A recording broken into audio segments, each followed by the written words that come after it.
If you went on a road trip and you didn't stop for a Big Mac or drop a crispy fry between the car seats or use your McDonald's bag as a placemat, then that wasn't a road trip. It was just a really long drive. Ba-da-ba-ba-ba. At participating McDonald's. Why wait to see if you'll get something you like this Valentine's Day when you can go to BlueNile.com and find something you'll love? Whether you're looking to treat yourself to a little winter sparkle or show a galentine how much you appreciate them, Blue Nile offers a wide selection of high-quality designs, expert guidance, and free 30-day returns for the ultimate peace of mind. You can even design your own jewelry. Right now, save up to 50% at BlueNile.com. That's BlueNile.com. This episode is brought to you by Azo. Ever felt off balance down there? Introducing Azo Vaginal Health Products. Azo Complete Feminine Balance helps restore the balance of good bacteria. And if you want protection from yeast and urinary tract issues, try Azo Dual Protection. Save 20% with the promo code PODCAST at azoproducts.com. These statements have not been evaluated by the Food and Drug Administration. This product is not intended to diagnose, treat, cure, or prevent any disease.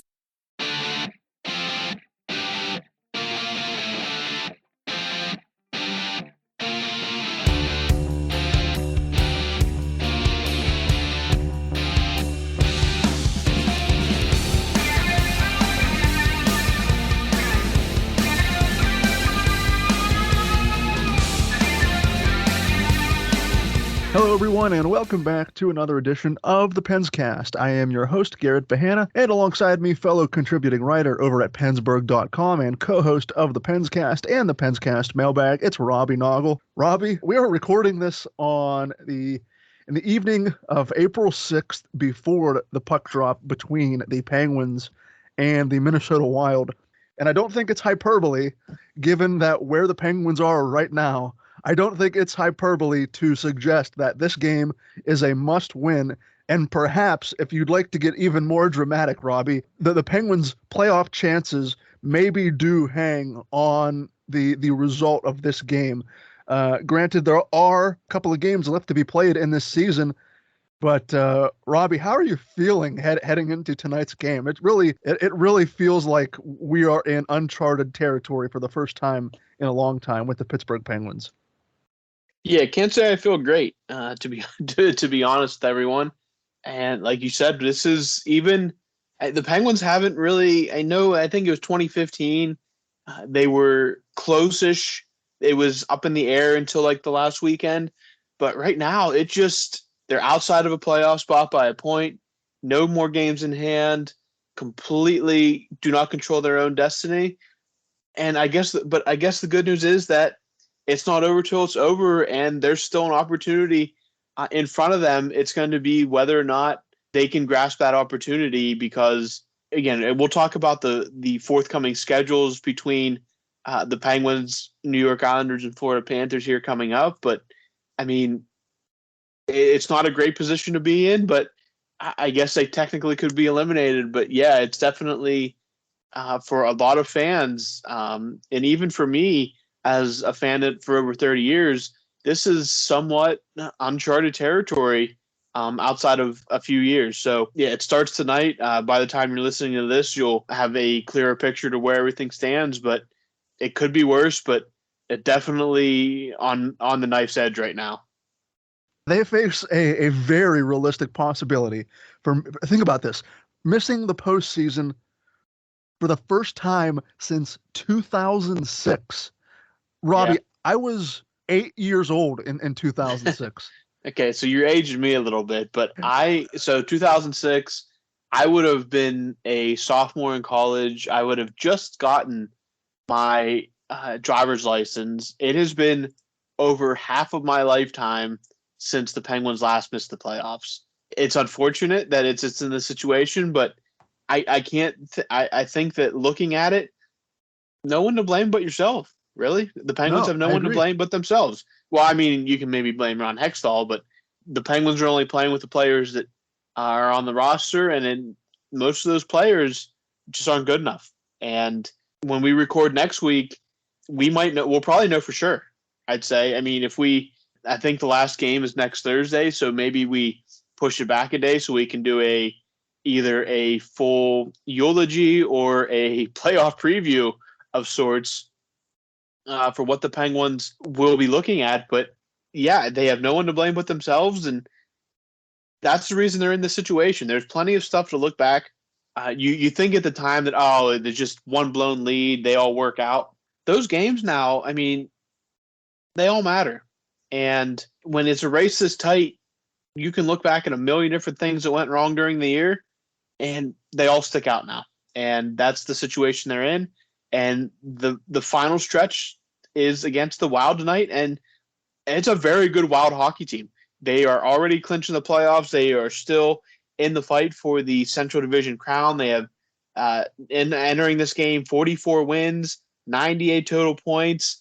They are literally in a three-way tie with the Colorado Avalanche, Dallas Stars, and themselves for the first place in that division right now. Colorado does have a game in hand, but this is the situation you're in right now, and you got to deal with what the game throws at you. And the Penguins, they put themselves in this position, and it's going to be up to them to determine whether or not they want to get out of it.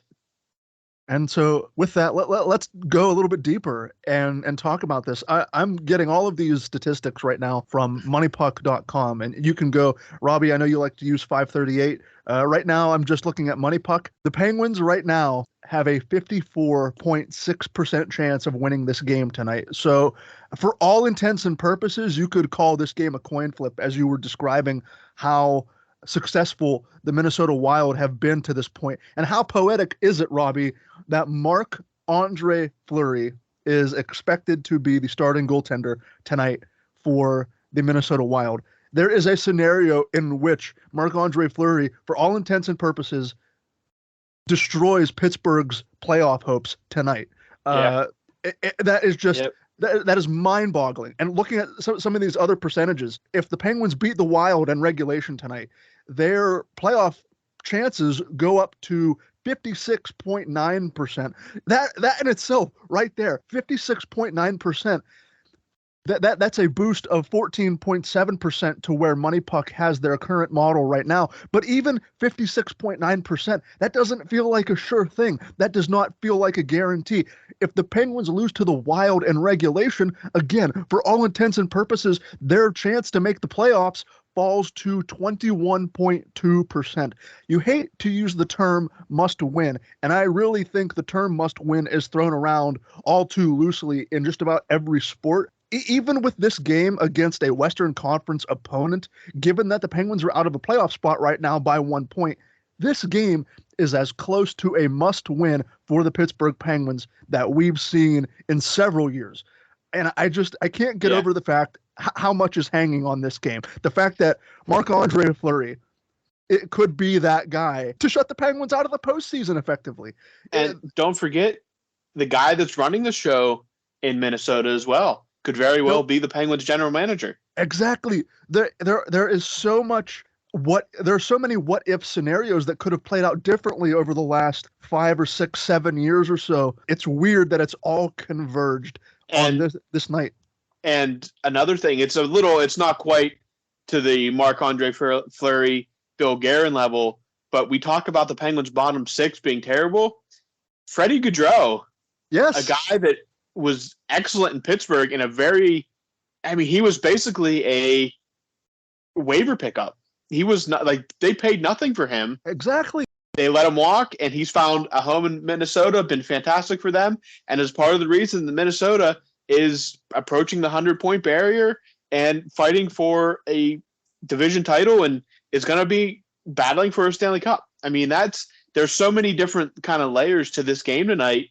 And this is just one of the 4 games. We have other games to talk about, but one thing that's important is not only tonight, you're fighting with 2 other teams who not only have a point lead on you right now, they also hold every tiebreaker. The Penguins, They can tie with one team. They have to finish with more points than at least one of the New York Islanders or Florida Panthers. They cannot tie. They cannot.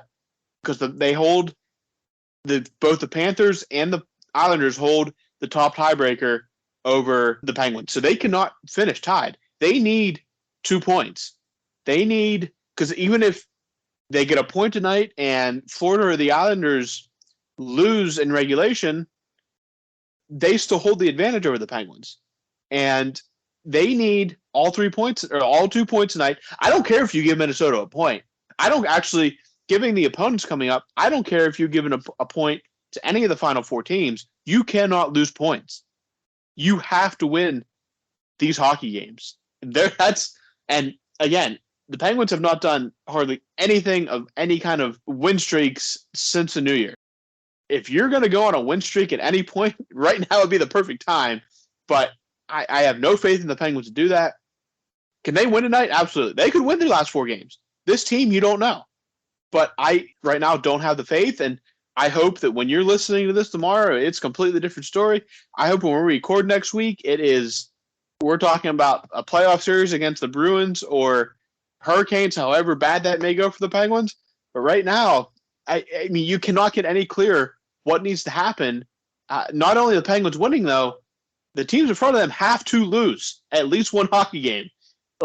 And I'm not saying that listen, if all 3 of these teams go on a 4-game winning streak to end the season, again, the odds of that have got to be extremely, extremely small.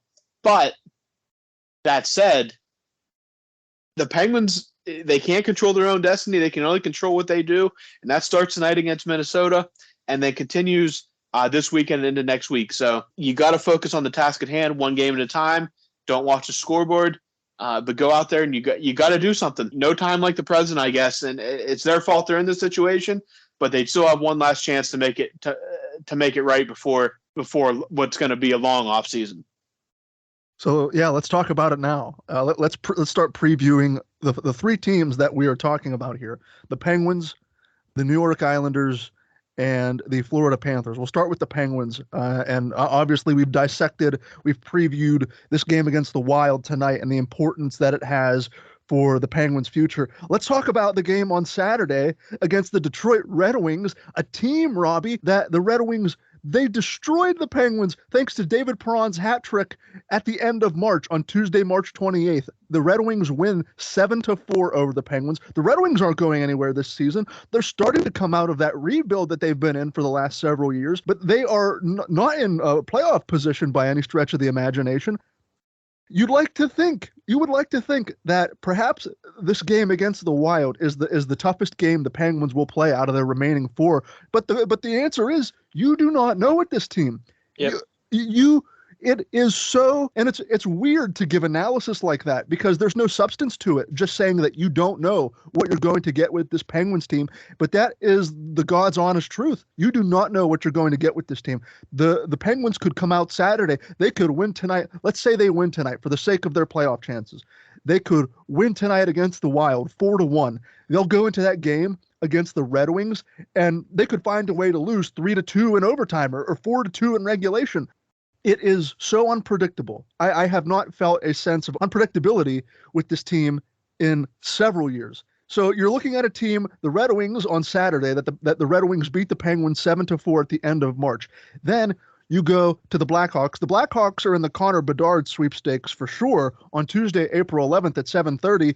Again, I'm going to say it here, and I'll say it against the Blue Jackets on Thursday, the final game of the season. You would like to think the Penguins have enough star power to push them over the edge to beat the Blackhawks, who are in the Connor Bedard sweepstakes, and beat the Blue Jackets, who have severely underperformed with a terrible roster. You would like to think that the Penguins, even if they don't win, if they don't beat the Wild tonight, you think that they win those remaining 3 games. But the reality is, with how inconsistent this team has been all season, you're going to have to watch on the edge of your seat. The playoffs started probably 2 or 3 weeks ago, and you're going to have to watch on the edge of your seat until the very last horn blows on Thursday, April 13th. I imagine the percentages, the win percentages are in the Penguins' favor. If we look forward 2 games against the Red Wings and the Blackhawks and the Blue Jackets, I imagine just based on the strength of the roster alone that the Penguins are favored in those games, but that doesn't mean anything. That does not. Well, I'm looking at 538, so mine might be a little different. So, go ahead. Saturday's game against the Red Wings, 538 has that as basically a coin flip. Holy moly, that is That is staggering. Tuesday against the Blackhawks on home ice. Penguins are 71-29 percentage favor in that game. And then on Thursday night, which will be, Columbus on the road. The Penguins are about 58-42. Again, a lot of this can adjust depending on what happens in these next coming games. But we talk about, again, these teams, okay, they're in the Connor Bedard sweepstakes. Those players are still playing for pride. True. They know what's on the line for the Penguins. They would love nothing more to wreck this long playoff streak. You're absolutely right. And I did not bring that up. Remember who is two of these teams here. The Red Wings had that long playoff streak, and the Blackhawks had a long playoff streak end recently.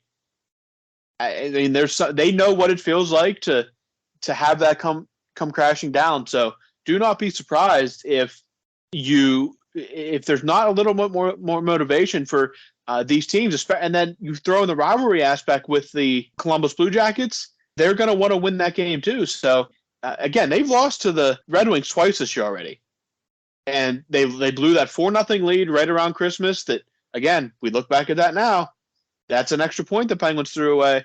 They did get a point in overtime, but they still threw away an extra point, what should have been an easy extra point when you're up 4-0 against a terrible hockey team. And now they get to play spoiler again. So there's going to be a lot of motivation for the opponents in these coming games. And maybe it's a good thing they don't play like a Capitals or Flyers in these final games here. But Columbus is going to be a hungry team, and there's going to be a lot of motivation for these teams to kind of play spoiler for the Penguins.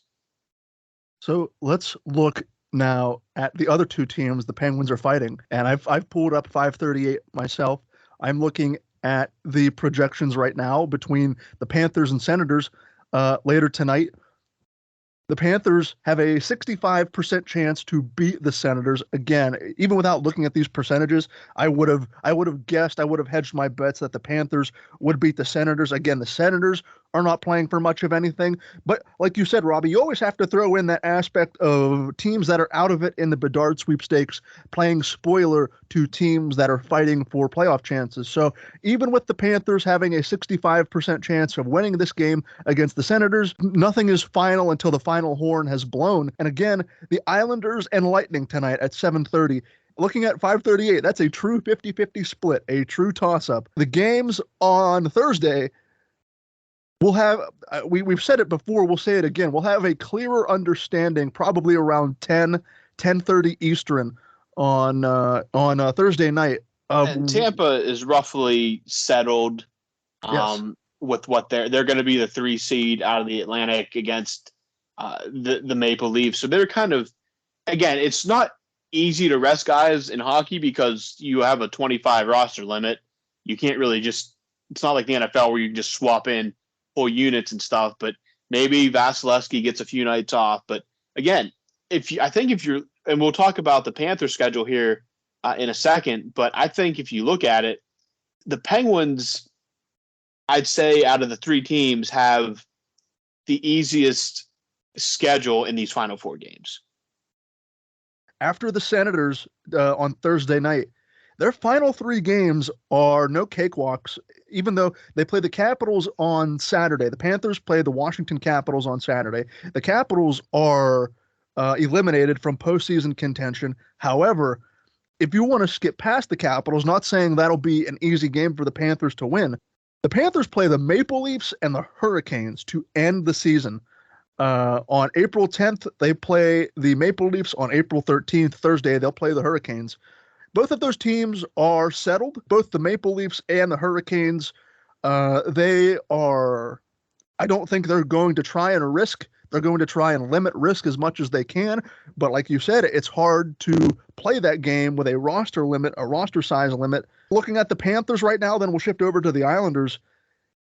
If there is a sliver of hope, given the Panthers goaltending situation, I believe Bobrovsky is still hurt, and they're relying on journeyman Alex Lyon still in net. The Panthers perhaps have the most difficult path ahead of them compared to the other two teams, the Penguins and the Islanders. Robbie, would you feel the same way looking at the Panthers' schedule? And like I said, if there is a sliver of hope there for the Penguins, perhaps the Panthers slip just a little bit, and that may be enough for the Penguins to rebound and perhaps overtake the Panthers in the wild card spot. Yeah, I think looking at the Panthers are definitely I'd say they're the most difficult schedule of these next 4 games. I mean, there's no real tanking team among them. The Ottawa, not great, but I mean, they put up. They're really only 6 points behind the Islanders and Panthers. They have 81 points. They're not really that far off. They didn't have a bad. They had big hopes coming in, didn't quite pan out. Enough talent that they could easily pull an upset, especially with that game. I guess it is in Florida, but Capitals. I mean, the Capitals, not terrible. Just again, kind of a Penguin story. Just not quite as weren't able to quite draw it right down to the finish line. Again, that game's on the road though, and they do end at home. But Toronto and Carolina, very good hockey teams. A lot's going to be riding on them games, and those are games that even if the Maple Leafs and Hurricanes are settled into their position, could still cause a lot of problems for the Florida Panthers. As for the Islanders, they get a big test against Tampa, and then Philly, Washington, Montreal. Philly and Montreal are not very good teams. Washington's kind of the same boat as we just mentioned with the Panthers, but 3 of those games are on home ice. So that's advantage Islanders there. So that way, I think you got to look at the Islanders schedule and say, and that's a pretty favorable schedule. Again, not guaranteed they win, but that's not the most daunting challenge in front of them.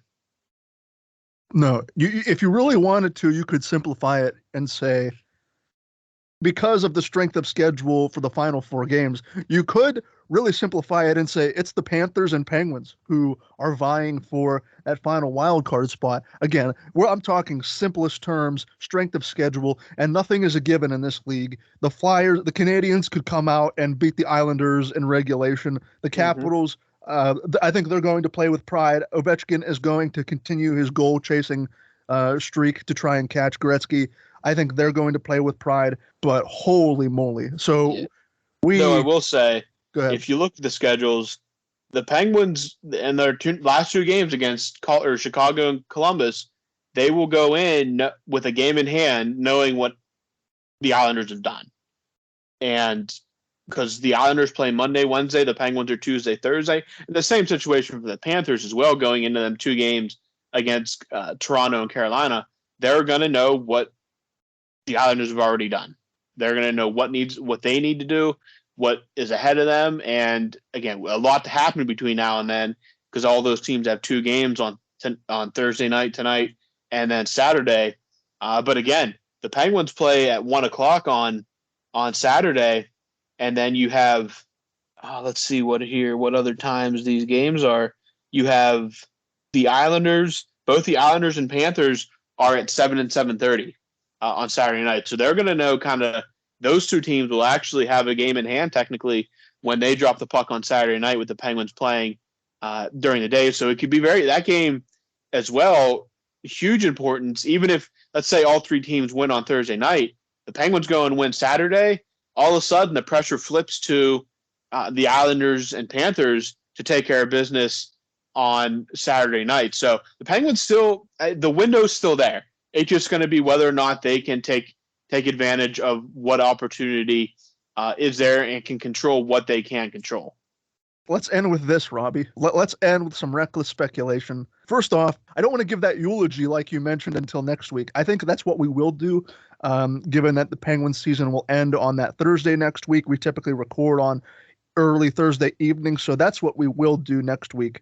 Looking ahead, we will record on Friday, and perhaps I'll put it out Friday evening or very early Saturday morning. But looking at this remaining schedule, Robbie, in your gut right now, in your heart of hearts, as hard as it may be, what are you thinking for the Penguins' chances? I mean, everything they had, the games in hand, the easy opponents that they let slip away.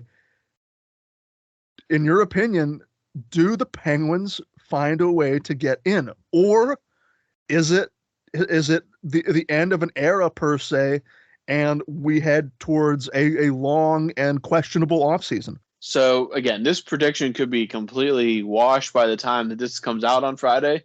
So my bold prediction for this final week, these final 4 games, the Penguins will enter next Thursday in Columbus with destiny in their own hands.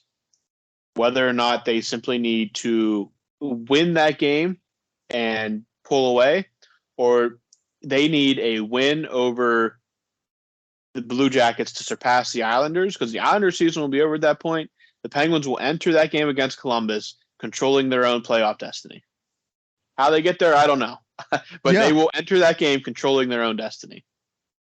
It is fascinating, terrifying all at the same time that we are actually having this discussion with 4 games left in the regular season. We're going to have 3 games left by the time this podcast goes out Friday morning. I have not been in this scenario. Robbie, you mentioned it earlier. There was that point in time, I think it was, what'd you say, 2015, at the end of the 2015 season? They didn't even have to beat, I think it was Buffalo. I think they still, even with the loss, they would have gotten in, but some things had to happen for them to miss, but it came down to like that last game, and a win just kind of sealed it. They still controlled their own destiny. But this is the first time, I think, basically, of the Crosby Malkin era that they've gone into this final week not in a playoff position. That is so hard to comprehend. Granted, Robbie, I'm younger than you. However, your Penguins fandom predates mine, and however, but you and I have seen, the majority of the Penguins fandom has seen so much unparalleled success, and for these final 4 games to mean so much, it feels like we're preparing for a funeral of sorts. And it's not going to be that severe, because the Penguins will return, even if they don't clinch a postseason berth. They will return in October later this year, and the journey will continue with Crosby, Malkin, and Letang. The journey will continue. However, reality is staring us in the face. Can the Penguins, the NHL's oldest team, can they find a way? Can the old stars who have given so much to this franchise over the last 17, 18 years, can they find a way to will this roster across the finish line and into a postseason berth? I personally have my doubts. I mean, considering the egg that they laid against the Devils on Tuesday, when they went into that game saying that this game is so important, this game is a must-win, we have to play our best game of the season, and they were effectively shut out for the majority of that game 4-0, ended up losing 5-1. Granted, I did not think they would beat the Devils. I gave them no chance to beat the Devils, and that's exactly what happened. They got demolished. Yeah. But, well, we have speculated quite enough to this point. This has been quite a reality check for myself, and I'm sure for you as well, Robbie. But we will know by Thursday night, again, 10:30 Eastern Standard Time, whether or not the Penguins' chances improve or drastically decrease. And we will be back early next week for our standard Penscast mailbag episode. And like Robbie said, we will record our final regular season episode next Friday. And as Robbie so eloquently put it, it'll either be a eulogy or a playoff preview, one way or another. It does not fill me with great confidence, no matter what happens. But until then, until we talk to you next week, I have been Garrett Bahana for Robbie Noggle. Thank you so much for listening to this edition of the Penscast, and we will talk to you all again next week.